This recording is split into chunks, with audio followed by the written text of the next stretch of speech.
In today's show, the most important personality type for understanding how people react to your proposal or sales presentation, and how to use that knowledge for the forces of good.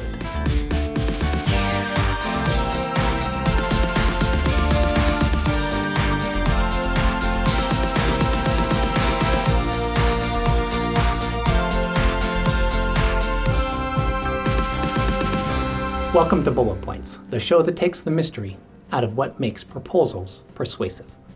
I'm your host, ChrisSant. There are many ways of classifying people by values or mindsets or proclivities, including whether or not they use the word proclivity.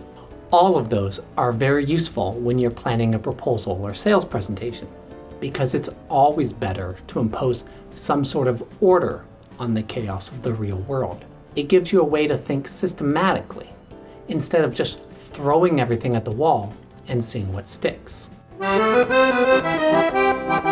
However, the most useful frameworks for thinking about how people will react to your proposal is a concept called need for cognition. Need for cognition basically measures how much a person enjoys and is willing to engage with complex ideas. Today, we're going to do computational complexity. This is rather different from every other thing we've seen in this class. The reason this is so important is because need for cognition is the biggest factor in terms of how willing somebody is to consider the evidentiary support you put in your proposal. And as we talked about before, and I always emphasize this, whether at the APMP or training clients in depth, every section of your proposal, and more specifically, each distinct part in the structure of your message must have evidence.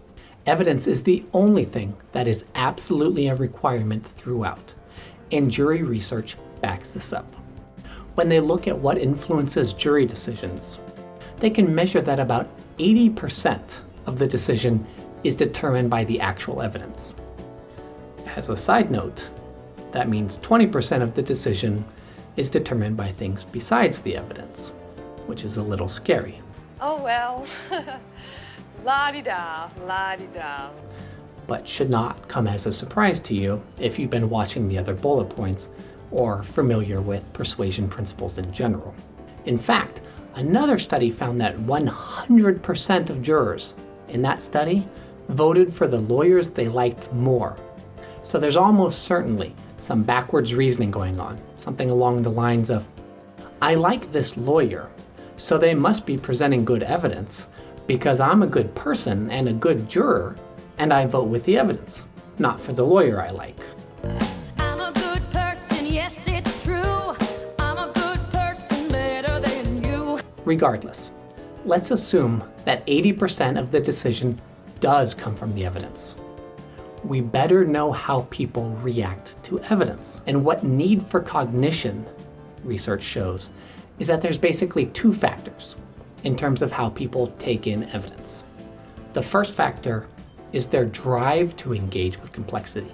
Drive encompasses motivation, interest, willpower. And I basically go from the coupled system to a set of advection equations, and I just solve them one by one. Okay, so that seems pretty straightforward. Sometimes lots of willpower. Some people enjoy solving puzzles and like working their way through complex issues. You can definitely put yourself in the high drive category because you're taking the time to watch this instead of playing Minesweeper. It's going fine. You know, the mine is right there. Right there. Okay, it is not. Doing those things falls on the low drive side.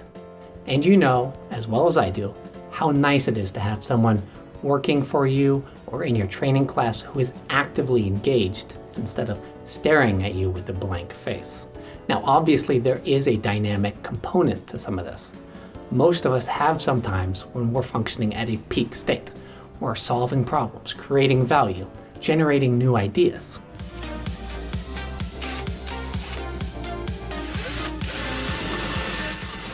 And then there are times when our brains have basically melted out of our ears.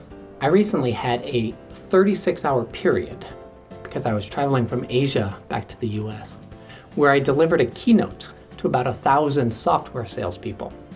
Then I ran 4 workshops for a technology client and then trained a consulting client. And you have to be at your best every minute of every engagement because these clients are trusting you. And just like you do, I have a personal commitment to helping them get just massive value from our time together. The very last person that I talk to deserves every bit as much energy and focus as the first ones I talked to. But at the end, when I finally got back and I was out of the airport waiting for my car, I was staring at this sign, wondering what it said. Just too many letters. Well, it turns out it said Philadelphia. Oh, yeah, that makes sense. So it's not like Drive is necessarily always on, but we're talking general tendencies here. Where does a person honestly prefer? Do they prefer to be in a high drive state or a low drive state? The other factor is ability. Now, I don't think we should pretend that it's not a factor, but these things must be done delicately. This is just one of those facts of life type things. You're gonna have some people on the selection committee that have high ability and some are going to have lower ability. Now, if you put drive and ability in a 2x2 grid, it gives you some perspective so you can begin to craft your message so that it can persuade people in all of these categories. People who are high in drive and high in ability, they're the ones that I call scrutinizers. I'm being heavily scrutinized from both within and without. Jury research shows that scrutinizers, who have both the high drive and the high ability, they tend to speak up when it comes time for group deliberations. They have more influence in a group. They tend to be leaders. And you've probably figured out already that you're frequently going to find these people in management and executive roles in companies. Because scrutinizers are so important when you're designing your proposal and your sales message, we'll focus on them today. Next time, we'll discuss how to appeal to the other very important type, the high ability, low drive folks that we call security guards. Now, the research shows that scrutinizers are active deliberators. So as they are reading through your proposal or listening to your presentation, scrutinizers are actually thinking about what you're saying. They're processing the message and testing it against other hypotheses and against what they remember of your competitors' proposals. I don't remember you. You may think that this is how everybody does it, but that's definitely not the case. And you should also not make the mistake of thinking that scrutinizers are perfect or correct at all times in their search for truth. Actually, research shows that scrutinizers are the most likely to engage in what's called confirmation bias. That means that scrutinizers, when they're reading through a batch of proposals, they'll actually come to a decision very quickly. And then they'll selectively choose to believe or disbelieve ambiguous or conflicting evidence in a way that supports what they already think. I don't believe that. This is one reason why you need to support your main points with multiple types of evidence, statistics and case studies and third-party rankings.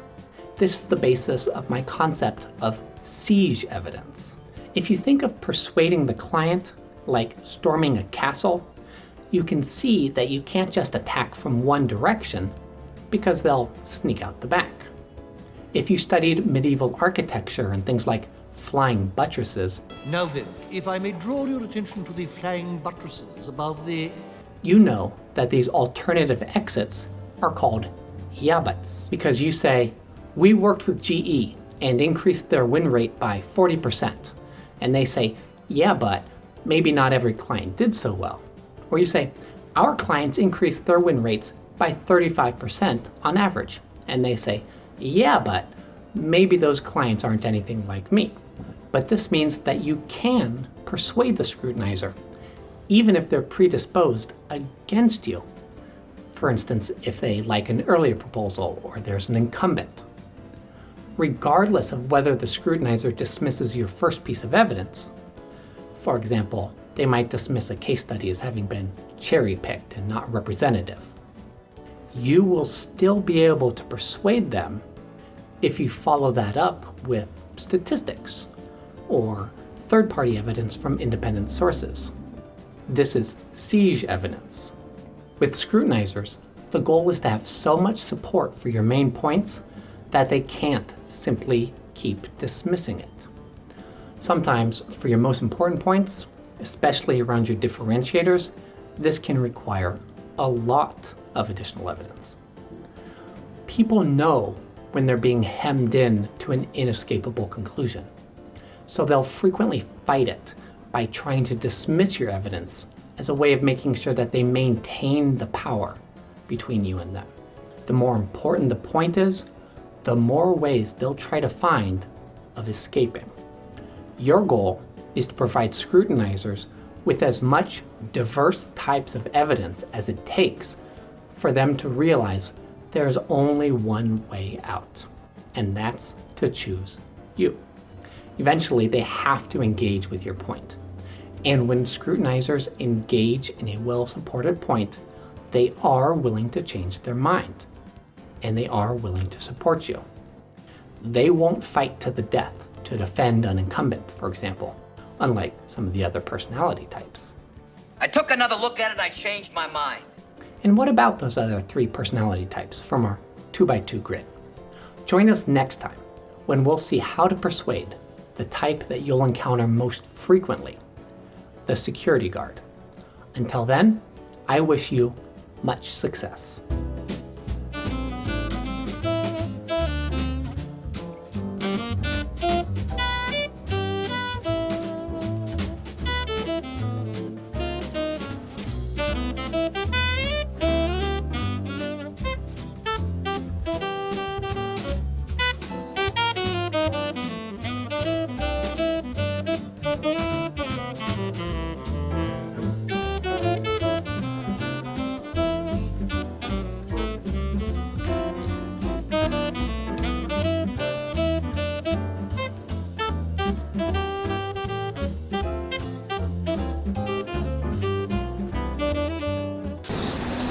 Vou colocar essa logo no YouTube.